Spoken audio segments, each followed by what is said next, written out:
Hello and welcome to the Domain Cast with Jake Hooverman. On behalf of Game Domain News, I want to welcome you to episode one of our newly retooled podcast. Um, with me here is Greg Croning, and this is going to be hopefully a weekly segment. Look for us on Thursdays or Fridays towards the end of the week, where we will be kind of diving into one subject each week. With that, Greg, how are you? I am doing pretty well. Enjoying our wonderful weather we got going on out here. Excited to start up the podcast again. Oh, Pretty yes. happy about that. Yeah. For those of you who don't know, we're both in the Midwest and we are experiencing second winter. Um, Not unheard of, but certainly kind of unexpected considering we were warming up there for a while. But let's dive into today's subject, and that is the recent release of the new Spider Man for the PlayStation 4. The trailer got released this week, and Greg, I guess I don't know how much you know about it, but it had been largely pretty quiet since the E3 demo last year. This is the first we've heard about it. Correct. I believe that I don't think that they've been pretty tight-lipped about it. I mean, they've announced that there was a Spider-Man game coming. People were pretty excited about it. I saw a little bit of it. It looked pretty cool, but I thought it was a little early to reserve judgment on what was going on. And then all of a sudden, I guess a year and a half passes you by, and all of a sudden you realize, oh, this is the next piece of information. We got a release date, and that's well about it, I guess, right? Yeah, a release date, and the playable demo at E3 was, I want to say, close to 10 minutes long, and the new trailer is just like a half hour long. I'm playing it here on the screen, but they didn't leave us a lot of information to play with. The release date is September 7th of this year, and the standard game is going to be $60.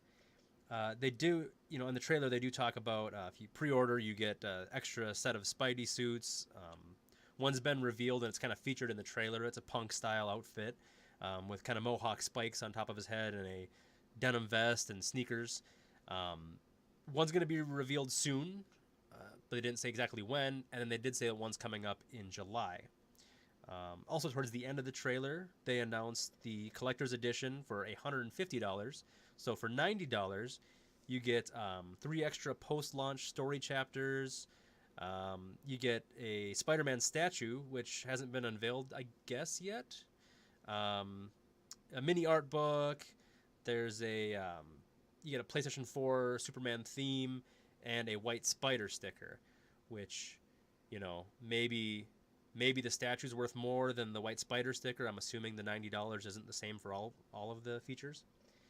Probably not. I mean, I would hope that there's a little more value to it, but some people are just really into the Spider-Man. I mean, just having the privilege of having any extra Spider-Man swag is probably enough to, start making the money loose from their wallet, right? Right. Well, and as I understand it, just kind of stuff I've been reading, the white spider is actually an important feature in the story. So maybe it's a very, very important white sticker. Okay. Um, as far as Spider-Man goes, I've always been Team Batman, um, but I respect both Marvel and DC. I don't think you have to choose. You don't have to be Ford or Chevy necessarily. Uh, I don't know. I guess we grew up in the Tobey Maguire Spider-Man era, That's right. which hey, there's some pros and cons to that. There definitely are on both ends of the spectrum. There definitely. And since then, I'm forgetting his name now. Andrew Garfield has taken on a role, and now most recently, Tom Holland is playing him in like the Avenger movies.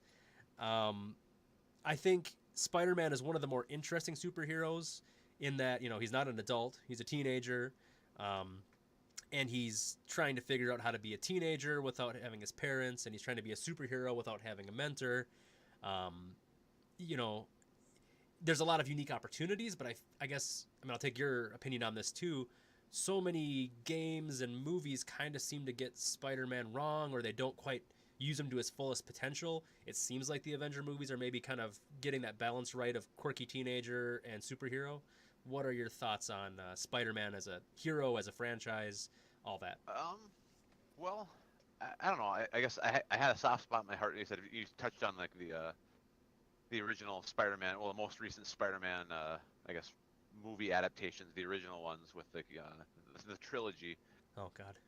The first one I would say is definitely a classic. I mean, it's one of the, it was, I think, if not one of the first, it was probably the first big like blockbuster, superhero movie. It kind of got people like Mm. to realize that the superhero comic movie adaptations weren't just like a one-off thing. Like, hey, they can be done well enough that even like the general public loves it. It's not just like the comic book reading fans and the basement dwelling nerds. It was kind of cool. Like it was definitely, like I said, I think it worked really well with Spider-Man as a character anyway, because it was kind of a um, it was a good balance to kind of a middle ground between like action, but also had like some introspective, like you said, trying to like discover who he was. I mean, a lot of the unfortunate tropes behind superheroes have kind of come from Spider-Man. I mean, both being one of the original comic book heroes, and then also with like the advent of the comic book movies, he was kind of the first one to kind of pioneer that too. Mm. Um, that being said, I don't know a ton, honestly, about the background of Spider-Man. I mean, I know,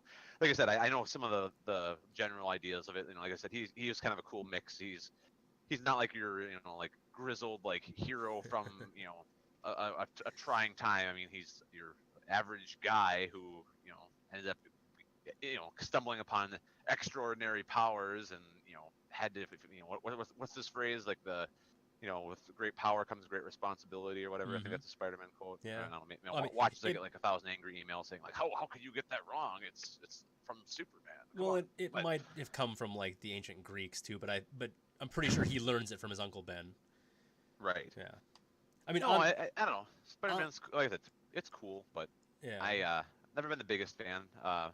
Marvel, DC. I mean, they're all pretty good, but I don't know. It's enjoyable. I just have never been a huge follower of the actual like Spider-Man mythos, I guess. Right. I I never. I mean, I'll admit I was never super into the Spider-Man comic books. But I Yeah, knew him a from. little before our time, wasn't it? Well, I mean, yeah. I don't know. I've known him from like video games, Oh yeah. and stuff. The Tobey Maguire era. When I think about Spider-Man being a teenager and trying to get that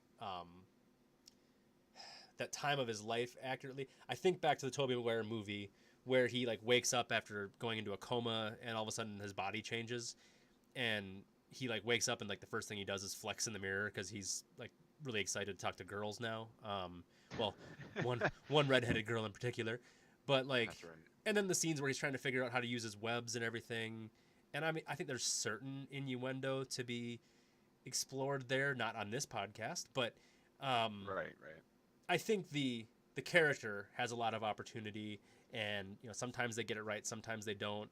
Um, but hopefully, this game will, based off of just the playable demo.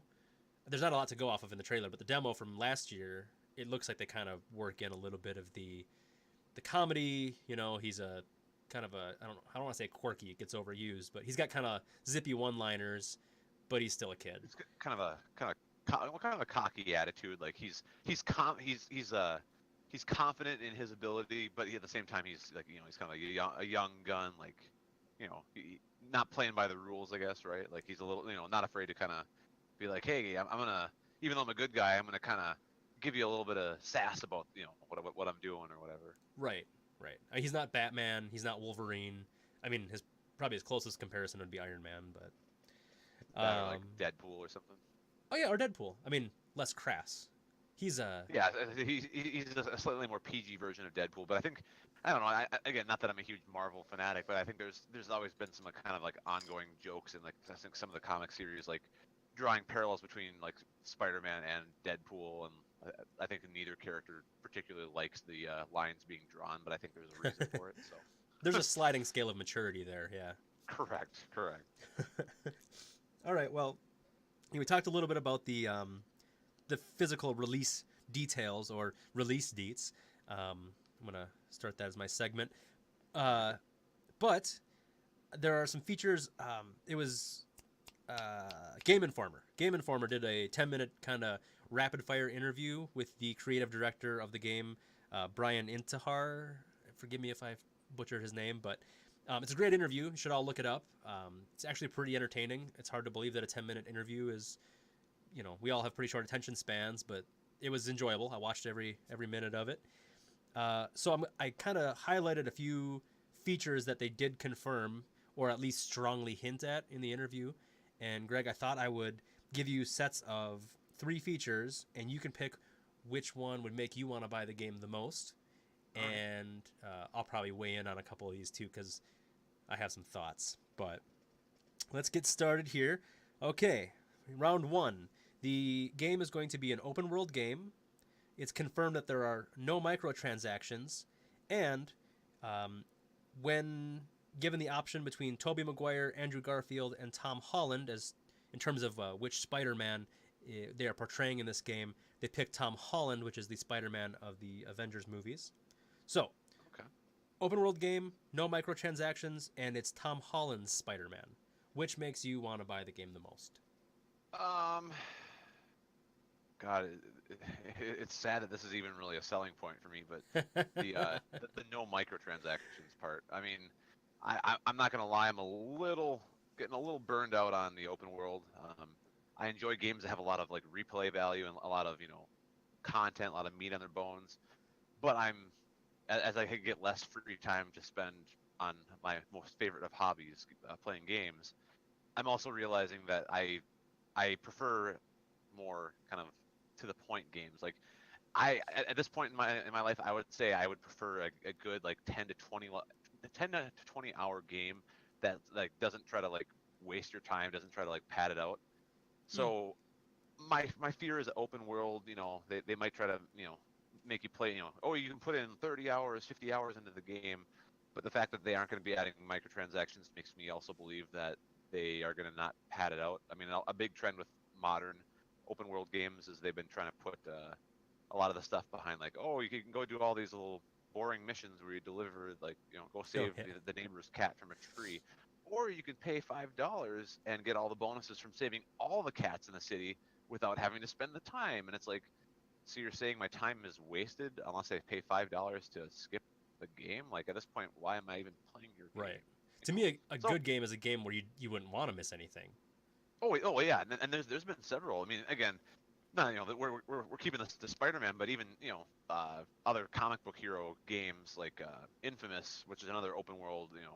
I'm sure there's gonna be some parallels drawn between that because that was a pretty popular series. But that game, I mean, I wanted to go explore and do everything. I mean, that was I think the most recent release of that series was 3-4 years old already. But like, it drew me in and make you want to keep playing. That's what I'm hoping that this style of game will be as well. Because I mean, they have a good IP. There's no, like I said, no microtransactions is my biggest thing here. That to me is really promising. The other two, it's great. I mean, they're good. I'm not saying I'm not saying they're bad by any means, but it's like I really do think, unfortunately, the fact that we have to say that there's no microtransactions it's a good thing, but it's kind of a sad state for our the industry as a whole. The fact that we're pumped about there not being microtransactions. Thank goodness, I don't have to pay more money unless I want to. Great. Now you can spend $150 for a sticker. No, wait, no, there's more than the sticker. That's right, we talked about that. Yes, it is a good sticker. I mean, I'm more interested in the details on that white sticker. I'm hoping like you can like apply it to the PlayStation and like unlock extra costumes or something, right? Is it rated for UV exposure? Is it can I stick it to metal? What's what are we looking at here? But also the game. Will it make my car look hella sweet? Oh, for sure. I mean, yeah, that's my purchasing point right there. Yeah. Then I'm gonna dangle a spider web from my tow hitch. Hey, perfect. Yeah. Yes. I'm sold. Where do I sign up? It's also a video game. So of the first set, I agree with what you said. I like that there's no microtransactions. That to me means they developed a game where everything should be entertaining, or at least not terribly grindy. On the open world subject, as you know, I just finally finished Horizon Zero Dawn, kind of working my way through Legend of Zelda. So it seems like open world games they're finally kind of figuring out how to do it, and I'm really excited to see what they do with Spider-Man, because being able to fly on spider webs throughout the city, like I liked flying around as Batman in the Arkham games, and I mean they're not quite as open, but I do understand what you're saying about the kind of wanting a guided story more. My favorite game of all time is probably Mass Effect or maybe Metal Gear Solid. So I I guess I don't have a favorite of that 3, but the open world thing, I'm intrigued. I'm also kind of intimidated. No microtransactions is great, and hey, I like Tom Holland, but I don't want to offend Tobey Maguire or Andrew Garfield either. Right. Uh, Exactly. No strongly worded letters coming to you. Hey, you wouldn't believe what I heard on this podcast. right. Yeah. No, I don't need a cease and desist. I've seen Tobey Maguire slap somebody, and I don't need to be a part of that. Don't want to repeat that. No. None of that. Okay, for set number 2, Mary Jane is playable. There are confirmed many alternate costumes, and we will not see Uncle Ben's death in the video game. Well, if we got to pick one of these, oh my goodness. I mean, for me, I would say probably the alternate costumes. I mean, I think it's kind of cool. At the same point, I'm hoping when they say there's alternate costumes, maybe each of the I don't know, like I said, enough about the actual like core gameplay. Maybe there'll be like different abilities. Maybe they'll like augment your stats somehow. Maybe they'll like give you extra like moves possibly.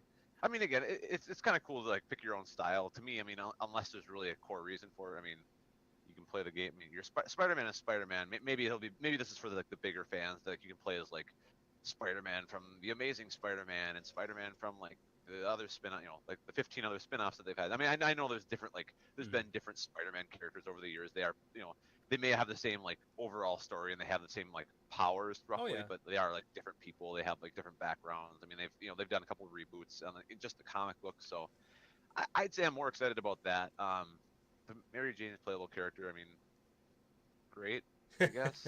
I don't know. It's one of those things. I get where they're coming from, especially nowadays.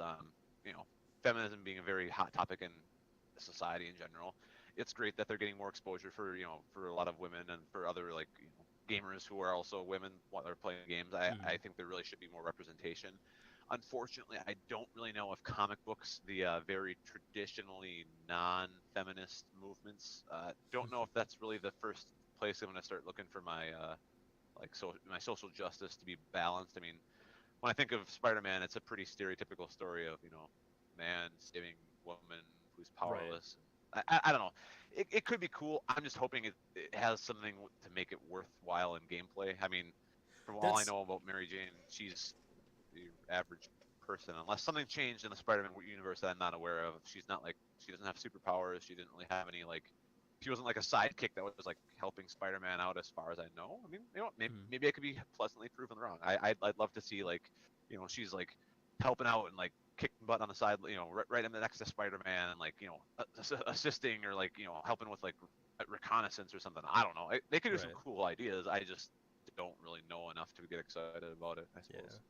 That's so in the Game Informer interview, again with Brian Intihar, he said people will be surprised by Mary Jane, which is good because when I heard that she was a playable character, my first thought was oh man, there's gonna be a level where Spider-Man's hurt on a roof and you as Mary Jane have to run awkwardly through a burning building with a timer in the corner to save him, which like you said, I don't know, and I'm not definitely don't want to downplay the possibilities, and I'm glad he says it's going to be a surprise. But when I first heard that, I was like, well, what does she do? It's not like Alfred and Batman, we know he's got access to all the tools and all the toys and everything. Mary Jane, at least in the movies, she's just kind of there having a hard time with the fact that her boyfriend is Spider-Man. Correct. I mean, again, this is just going completely off the cuff on that. I know that I believe that there's a Spider-Woman character, isn't there? If I remember correctly. Oh God, I don't even know. Maybe that's a thing. I don't know. Maybe they're gonna have some kind of thing where she actually gets she will actually become a superhero and help out and make it on the same par. Again, until we know more, I guess I'm cautiously optimistic about it. I mean, nowadays I feel like you really couldn't get away with putting her just as a character oh, she's there to get saved. I mean, people would not be very happy about that with understandable reasons. So. Right. As far as the no Uncle Ben's death, I included that as a feature because, and I don't want to upset anybody here, but the origin stories of superheroes, I think, have been beaten into the ground. How many times must we see Batman's parents getting killed in an alleyway? How many times do we have to see Uncle Ben die? You know, like there are just certain backstories that I think we all know really, really well, and I'm glad that they're going to go away from that here, grow the character. Um, origin stories are great. It's good to know a character's motivation. They always make for great prequels, but I think once we know a character, it's better to take it and run with it instead of reestablishing them over and over and over again. So that's why I Right. included it. It's important to me. I don't know if that's the reason I'd buy the game. I was on the fence about it, but now that I know Uncle Ben's old ass isn't in here, I'm gonna buy it. I don't know. Right. And that's the thing. I feel like I don't know. It is reassuring. Again, I think it's more of a. It kind of helps them show like the direction that they're taking the story and like the tone of the game. Like I'm hoping they're not. Again, they aren't trying to use it like to play up the pity. Like oh poor Peter Parker, his uncle died. And it's like no. I mean at this Well, point, a lot of the Spider-Man that I guess they've been trying to show, from what I understand, like with like the new reboots and like you said, like the Avengers and everything else too. They're trying to show Spider-Man as more of a kind of carefree character and like younger, like mm-hmm. a younger kid. Like again, it's a sad event that happened to him, but like it's he's still like young and he still has like some optimism and some like Right. like he's having fun while doing this, even though it's kind of a crazy like out of this world situation. He's still like kind of down to earth, like yeah, I am awesome and I have these cool powers, and I'm not just like oh poor me, I'm emo because I have so many powers, and now I'm Right. gonna go slap my girlfriend around. Yeesh. Not that we ever saw that in any of the movies or No. anything. I mean that's just probably a crazy. That would seem fever really dream I had antiquated once, now. Yeah. right?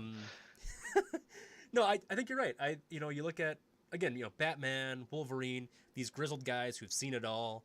Iron Man, he's kind of jaded from what he's seen. Superman is completely out of touch, just because he can't relate to mankind. I mean, I'm gonna offend people in this podcast. I'm sorry, everyone. But Spider-Man, like you said, is young. He can still be fun. He can still be, lighthearted and kind of, I don't want to use the word, but playful. He can still be lighthearted. So I'm glad that hopefully this is kind of going to explore his fun side. Yeah, Okay. I agree with that. I got one more set of features here. All right. Well, there are only a few villains who are confirmed. We know there are a whole bunch more. He wouldn't confirm or deny anything specific, but he did confirm that all of the major characters are from the existing universe. 2, it runs on the same engine that Ratchet and Clank's re-release for the PS4 ran on, which, got a lot of pretty good reviews. It's a very pretty game for sure. And then 3rd, confirmed, there are no more upside-down kisses in this game. Greg, which one makes you want to buy the game? Well, I mean, the lack of upside down kisses. I mean, if this is a selling point, I mean, God, I was really hoping I'd have a quick time event where I had to like quickly mash triangle and circle to successfully kiss Peter Parker. But now that that's confirmed out of the game, I guess I'm gonna have to go with the confirmed villains being part of the main universe. I mean, again, I think that's nice for fans of like comic book. Again, I'm not a huge comic book movie fan, not a huge comic book video game fan. I know a little bit about Spider-Man. I mean, I've seen a little bit of that stuff. I do like the fact that it's paying homage to like the already existing like world of Marvel and that universe versus like having this own like parallel like oh here's a unique villain and unique setting that is only in this video game. I mean, I get why some studios want to go that direction, but at the same time, I think it's nice that they pay respect to like the history of the franchise and like the fans, and I think that's cool. I think it's good to see that they're not trying to be like, oh, we can write a better Spider-Man than the previous movies and existing lore. It's like no, you know what? Why?